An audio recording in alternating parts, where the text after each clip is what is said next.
What is the most amount of interviews that you have had to do to get a job in this crazy inflation economy in 2025? Because I've been in HR for over 20 years and I've never seen the ridiculous number of interviews that companies are making people do.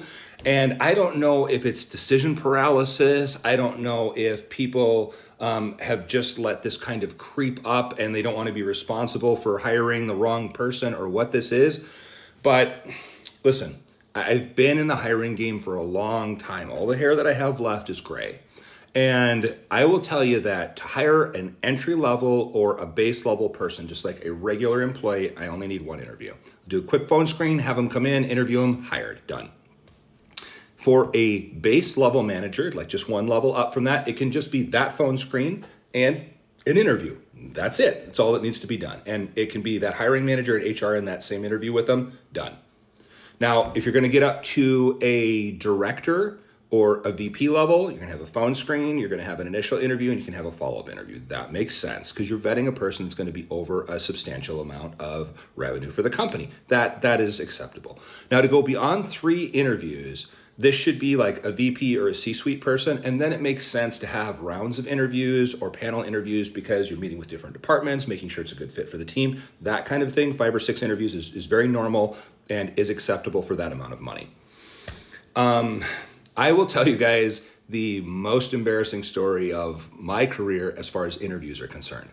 And in my defense, I'll go ahead and say it. So I did 11 interviews for a job once. Now, again, in my defense, this job was out of state.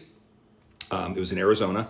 And it was a complete level up for me. I was a director and I was going to a VP, and it was $50,000 more than I was currently making. So it was very worth it to me to go through this ridiculous process.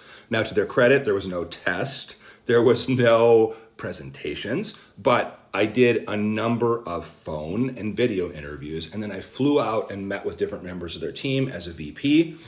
And then I was not selected for that role, kind of on ghost status. What happened is I did the interviews and I sent my thank yous to everybody. They said, "We loved you, looking forward to next steps," all that kind of stuff. And then I heard nothing for a month.